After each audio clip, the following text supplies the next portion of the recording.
খুরশিদ আলমকে জুতা পিটা করার জন্য মা বোনের আজকে রাস্তায় নেমে এসেছে।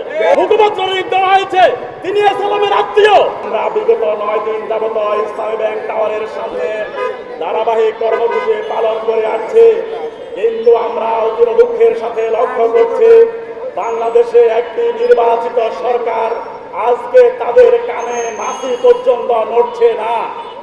আজকে বিকেলে সংসদের যে অধিবেশন ঘটছে, আমরা মাননীয় প্রধানমন্ত্রীর কাছে 300 বিধিতে ইসলামী ব্যাংক নিয়ে বিরোধী দল যে আজকে আবেদন উত্থাপন করেছে তার শুনানি শেষে আমরা প্রধানমন্ত্রীর কাছে আজকে ইসলামী ব্যাংক নিয়ে তার দৃষ্টিভঙ্গি পরিষ্কার করার জন্য বিবৃতি দাবি করছি জাতীয় সংসদে।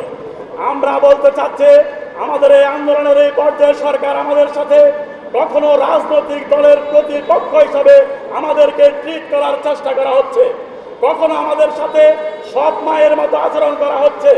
আমরা সরকারকে বলতে চাচ্ছি, আমরা আপনাদেরকে স্মরণ করে দিতে চাই, এটা কিন্তু সেই জুন মাস, যেই জুন মাসে গোটা আন্দোলনের মধ্যে একটি ঠুনকো আন্দোলনকে থামাথাপা দিতে না পারার ব্যর্থতার কারণে 36শে জুলাই সৃষ্টি হয়েছে।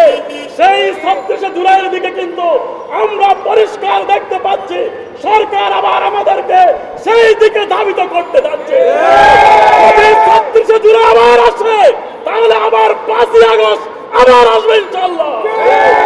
আমরা চাই না এরকম কোন অনভিপ্রেত ঘটনা বাংলাদেশে আসুক।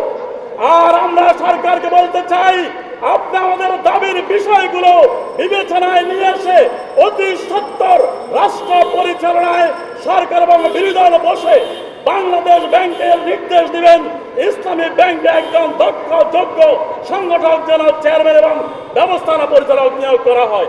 বাংলাদেশ ব্যাংকের একজন গভর্নর নিয়োগ দেওয়া হয়েছে, তিনি নিজে একজন ঋণ খেলাপি।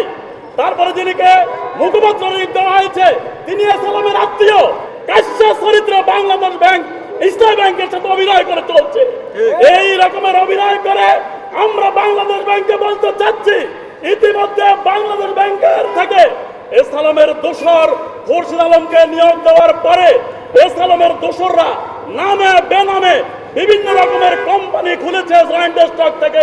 নতুন করে আবার যে অর্থ ব্যাংকে সঞ্চিত হয়েছে ঘুরে দাঁড়ানোর জন্য আবার যে ব্যাংক নতুন করে আমানত সঞ্চিত হয়েছে, সেই আমানতকে আবার লুটপাট করার জন্য আবার নতুন করে কোম্পানি খুলেছে, নতুন করে ঋণ নেওয়ার জন্য তারা ব্যবস্থা গ্রহণ করেছে।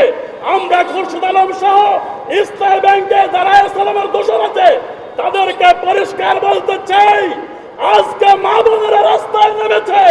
যদি এই খুরশিদ আলম একজন নারী কেলেঙ্কারির সাথে জড়িত, অর্থনৈতিক কেলেঙ্কারির সাথে জড়িত, ঘুষের সাথে জড়িত, এই খুরশিদ আলমকে জুতা পিটা করার জন্য মা বোনের আজকে রাস্তায় নেমে এসেছে। এই খুরশিদ আলমকে বলতে চাই, আপনার সৎ সাহস থাকলে প্রকাশ্যে ঘোষণা দিয়ে ইসলামী ব্যাংক টাওয়ার অথবা বাংলাদেশের কোন জায়গায় আপনি আসবেন ইসলামী ব্যাংক নিয়ে মিটিং করার জন্য, আমরা গ্রাহকরা আপনাকে সেখানে আমাদের অর্থের আমাদের রক্ষার জন্য আপনাকে আমরা সেখান থেকে জাড়ো পিটা করে আপনাকে সেখান থেকে বের করব। শেষ বলতে চাই, স্বরাষ্ট্রমন্ত্রীর কাছে বলতে চাই, আজকে ইসলামী ব্যাংকের মতো একটি ছোট্ট একটা কলমের খোঁচায় যে চেয়ারম্যানকে নিয়োগ দিয়েছেন, আরেকজন চেয়ারম্যানের পদত্যাগ করে নতুন চেয়ারম্যান দিবেন, তার জন্য আপনি 400 আইন শৃঙ্খলা বাহিনী প্রতিদিন ইসলামী ব্যাংকের সামনে নিয়োগ করে সারা দেশে আইন শৃঙ্খলা পরিস্থিতির অবনতি ঘটেছে। মতিঝিলে মতো ছাপ্পা চত্বরে একজন গ্রাহকের সেদিন ব্যাংক থেকে ডলার উত্তোলন করে টাকা তুলে নেওয়ার পথে $17,000 দিনের মধ্যে মতিঝিল থানার সামনে ছিনতাই হয়ে গিয়েছে। সেখানে আইন শৃঙ্খলা পরিস্থিতির গ্রাহক নিয়োগ দেওয়া হয় না, পুলিশ নিয়োগ দেওয়া হয় না। আমাদের ইসলামী ব্যাংক টাওয়ারের সামনে এত পুলিশ কেন, আমরা স্বরাষ্ট্রমন্ত্রীকে জানতে চাই।